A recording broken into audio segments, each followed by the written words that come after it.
High above the city, on a tall column, stood the statue of the Happy Prince. He was gilded all over with thin leaves of fine gold. For eyes, he had 2 bright sapphires, and a large red ruby glowed on his sword hilt. He was very much admired indeed. "He is as beautiful as a weathercock," remarked one of the town councillors, who wished to gain a reputation for having artistic tastes. "Only not quite so useful," he added, fearing lest people should think him unpractical, which he really was not. "Why can't you be like the Happy Prince?" asked a sensible mother of her little boy who was crying for the moon. "The Happy Prince never dreams of crying for anything." "I am glad there is someone in the world who is quite happy," muttered a disappointed man as he gazed at the wonderful statue. "He looks just like an angel," said the charity children as they came out of the cathedral in their bright scarlet cloaks and their clean white pinafores. "How do you know?" said the mathematical master. "You have never seen one." "Ah, but we have in our dreams," answered the children.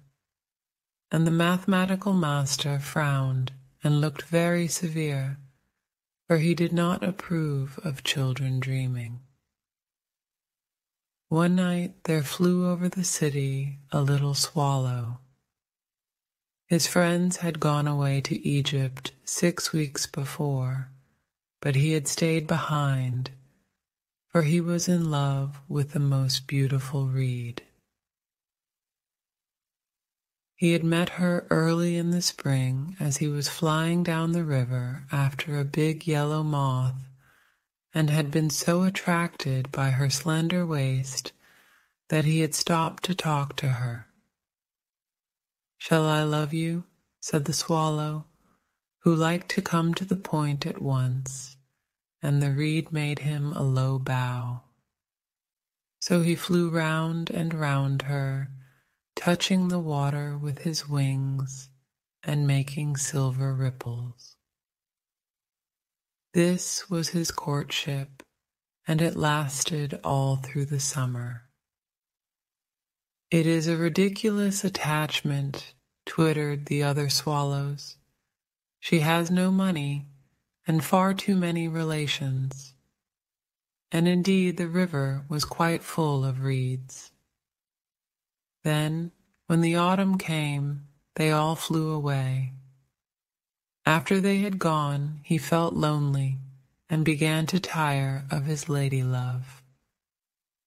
"She has no conversation," he said, "and I am afraid that she is a coquette, for she is always flirting with the wind. And certainly, whenever the wind blew, the reed made the most graceful curtsies. I admit that she is domestic," he continued, "but I love traveling, and my wife, consequently, should love traveling also. Will you come away with me?" he said finally to her. But the reed shook her head. She was so attached to her home. "You have been trifling with me," he cried. "I am off to the pyramids. Goodbye." And he flew away. All day long he flew, and at night time he arrived at the city. "Where shall I put up?" he said. "I hope the town has made preparations." Then he saw the statue on the tall column. "I will put up there," he cried. "It is a fine position, with plenty of fresh air." So he alighted just between the feet of the Happy Prince. I have a golden bedroom, he said softly to himself as he looked round, and he prepared to go to sleep. But just as he was putting his head under his wing, a large drop of water fell on him. "What a curious thing," he cried. "There is not a single cloud in the sky. The stars are quite clear and bright, and yet it is raining. The climate in the north of Europe is really dreadful. The reed used to like the rain, but that was merely her selfishness." Then another drop fell. "What is the use of a statue if it cannot keep the rain off?" he said. "I must look for a good chimney pot." And he determined to fly away. But before he had opened his wings, a third drop fell, and he looked up and saw, what did he see? The eyes of the happy prince were filled with tears, and tears were running down his golden cheeks. His face was so beautiful in the moonlight that the little swallow was filled with pity. "Who are you?" he said. "I am the happy prince." "Why are you weeping then?" asked the swallow. "You have quite drenched me." "When I was alive and had a human heart," answered the statue, "I did not know what tears were, for I lived in the palace of Sans Souci, where sorrow is not allowed to enter.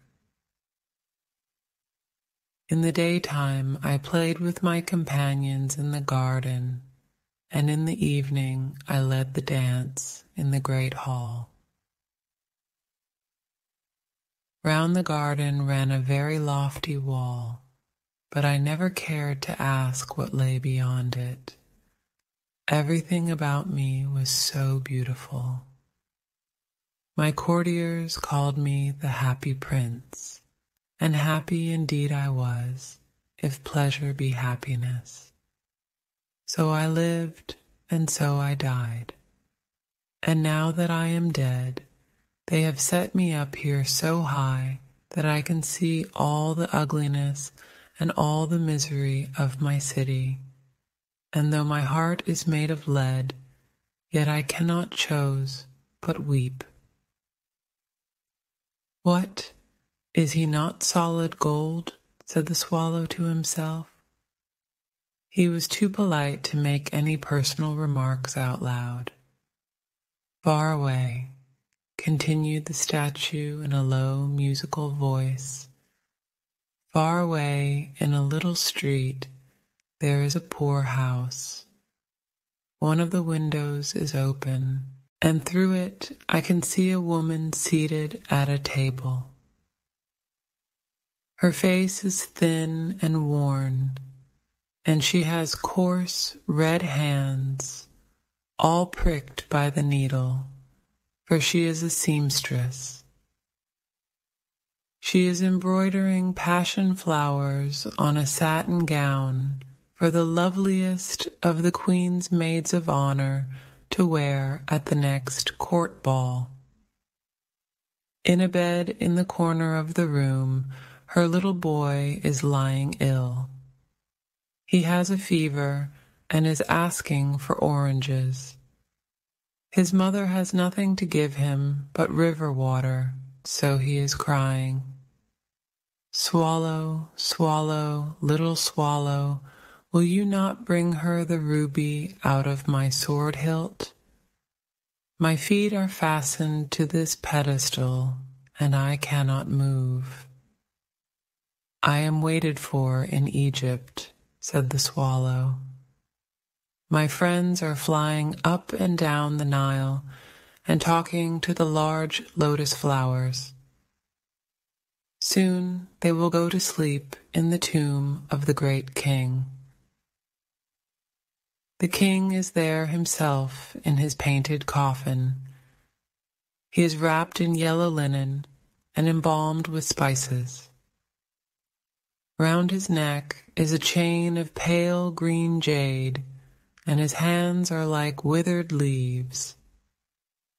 "Swallow, swallow, little swallow," said the prince, "will you not stay with me for one night and be my messenger? The boy is so thirsty and the mother so sad." "I don't think I like boys," answered the swallow. "Last summer, when I was staying on the river, there were two rude boys, the miller's sons, who were always throwing stones at me. They never hit me, of course. We swallows fly far too well for that, and besides, I come of a family famous for its agility. But still, it was a mark of disrespect." But the happy prince looked so sad that the little swallow was sorry. "It is very cold here," he said, "but I will stay with you for one night and be your messenger." "Thank you, little swallow," said the prince. So the swallow picked out the great ruby from the prince's sword and flew away with it in his beak over the roofs of the town. He passed by the cathedral tower where the white marble angels were sculptured. He passed by the palace and heard the sound of dancing. A beautiful girl came out on the balcony with her lover. "How wonderful the stars are," he said to her, "and how wonderful is the power of love. I hope my dress will be ready in time for the state ball," she answered. "I have ordered passion flowers to be embroidered on it, but the seamstresses are so lazy." He passed over the river and saw the lanterns hanging to the masts of the ships.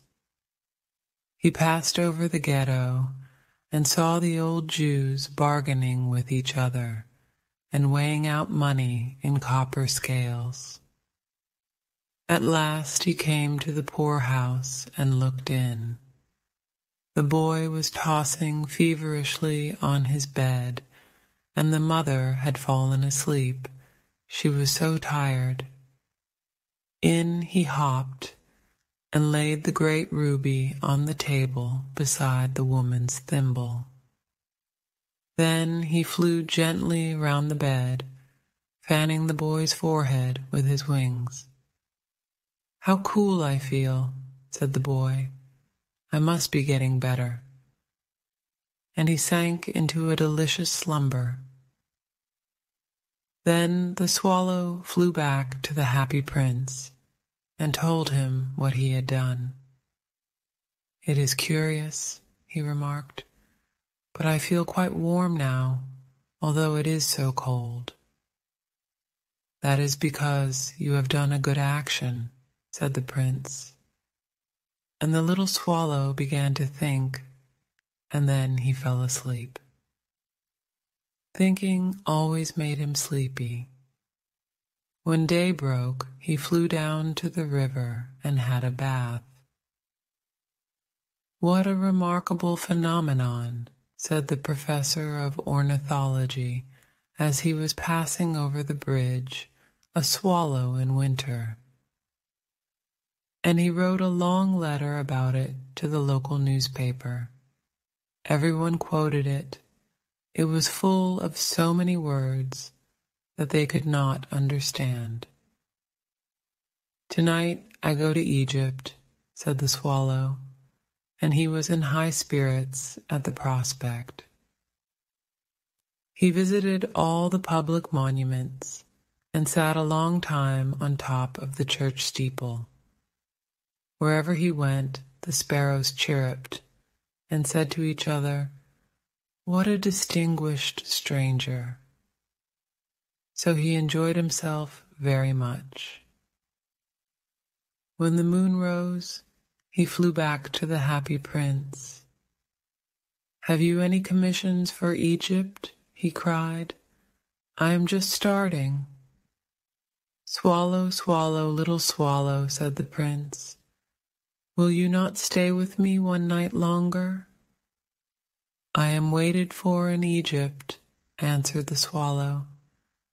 "Tomorrow my friends will fly up to the second cataract. The river horse couches there among the bulrushes, and on a great granite throne sits the god Memnon. All night long he watches the stars, and when the morning star shines, he utters one cry of joy, and then he is silent. At noon, the yellow lions come down to the water's edge to drink. They have eyes like green barrels, and their roar is louder than the roar of the cataract. "Swallow, swallow, little swallow," said the prince. "Far away across the city, I see a young man in a garret. He is leaning over a desk covered with papers, and in a tumbler by his side there is a bunch of withered violets. His hair is brown and crisp, and his lips are red as a pomegranate, and he has large and dreamy eyes. He is trying to finish a play for the director of the theater, but he is too cold to write any more. There is no fire in the grate, and hunger has made him faint."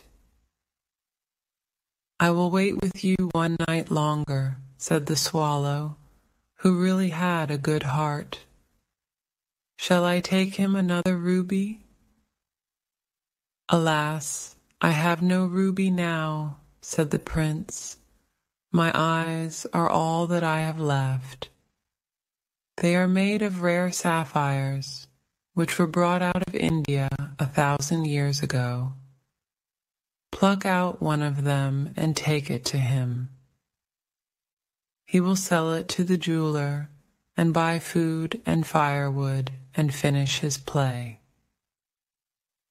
"Dear prince," said the swallow, "I cannot do that," and he began to weep. "Swallow, swallow, little swallow," said the prince, "do as I command you." So the swallow plucked out the prince's eye and flew away to the student's garret. It was easy enough to get in, as there was a hole in the roof.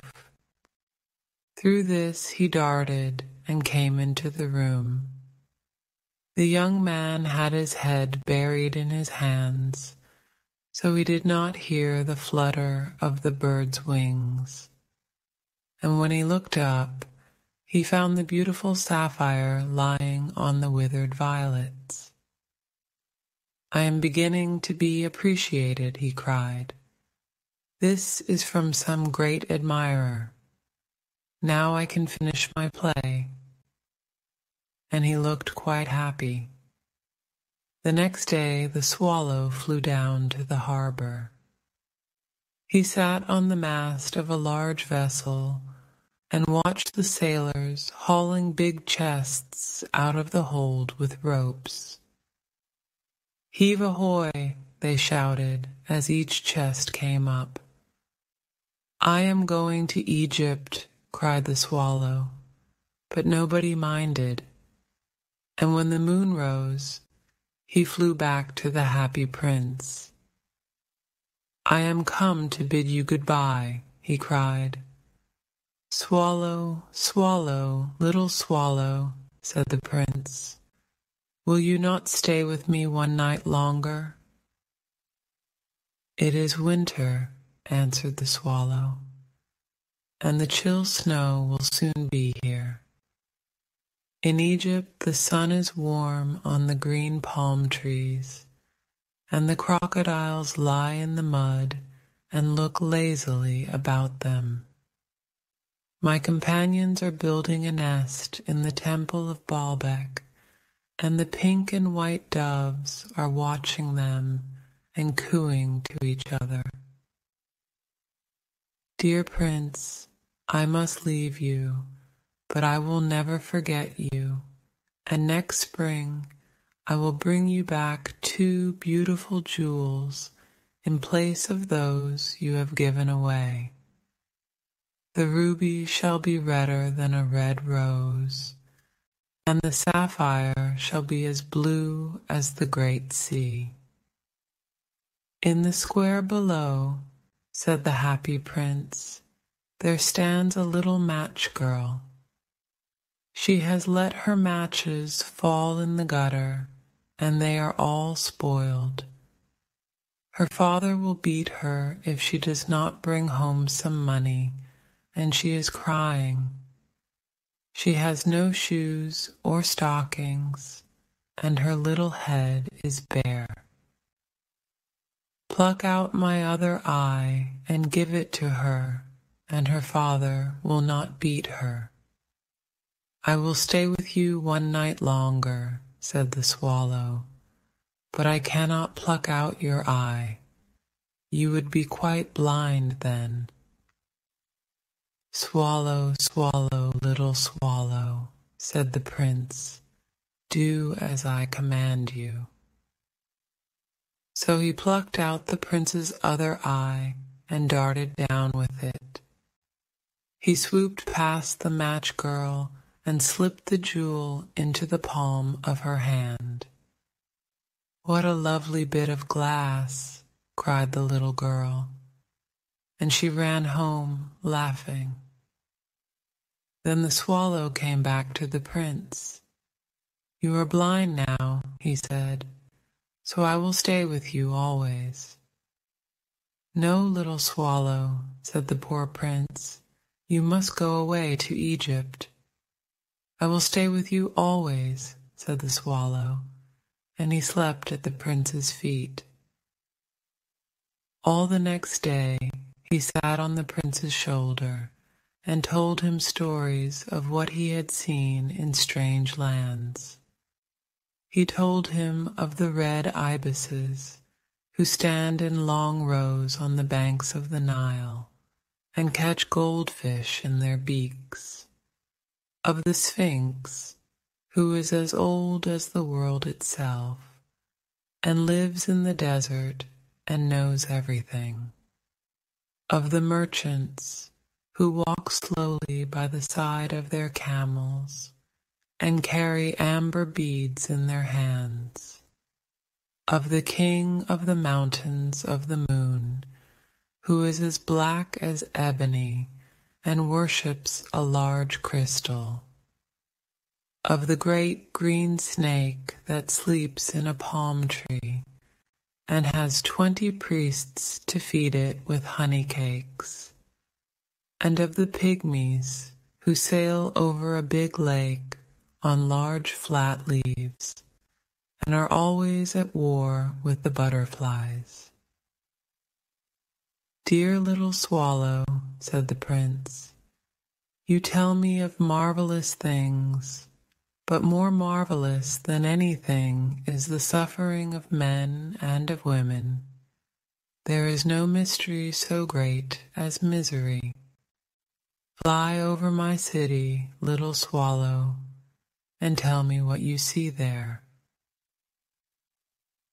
So the swallow flew over the great city and saw the rich making merry in their beautiful houses, while the beggars were sitting at the gates. He flew into dark lanes and saw the white faces of starving children looking out listlessly at the black streets. Under the archway of a bridge, 2 little boys were lying in one another's arms to try and keep themselves warm. How hungry we are, they said. You must not lie here, shouted the watchman, and they wandered out into the rain. Then he flew back and told the prince what he had seen. I am covered with fine gold, said the prince. You must take it off, leaf by leaf, and give it to my poor. The living always think that gold can make them happy. Leaf after leaf of the fine gold the swallow picked off, till the happy prince looked quite dull and grey. Leaf after leaf of the fine gold he brought to the poor, and the children's faces grew rosier, and they laughed and played games in the street. We have bread now, they cried. Then the snow came, and after the snow came the frost. The streets looked as if they were made of silver. They were so bright and glistening. Long icicles like crystal daggers hung down from the eaves of the houses. Everybody went about in furs, and the little boys wore scarlet caps and skated on the ice. The poor little swallow grew colder and colder, but he would not leave the prince. He loved him too well. He picked up crumbs outside the baker's door when the baker was not looking and tried to keep himself warm by flapping his wings. But at last he knew that he was going to die. He had just strength to fly up to the prince's shoulder once more. Goodbye, dear prince, he murmured. Will you let me kiss your hand? I am glad that you are going to Egypt at last, little swallow, said the prince. You have stayed too long here, but you must kiss me on the lips, for I love you. It is not to Egypt that I am going, said the swallow. I am going to the house of death. Death is the brother of sleep, is he not? And he kissed the happy prince on the lips and fell down dead at his feet. At that moment, a curious crack sounded inside the statue, as if something had broken. The fact is that the leaden heart had snapped right in two. It certainly was a dreadfully hard frost. Early the next morning, the mayor was walking in the square below in company with the town councillors. As they passed the column, he looked up at the statue. Dear me, how shabby the happy prince looks, he said.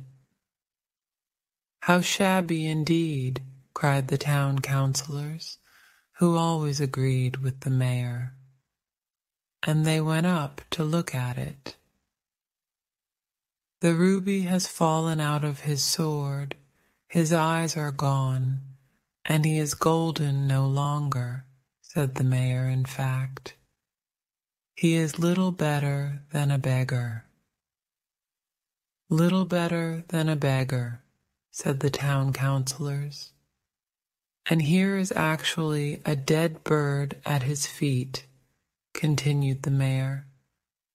We must really issue a proclamation that birds are not to be allowed to die here. And the town clerk made a note of the suggestion. So they pulled down the statue of the happy prince.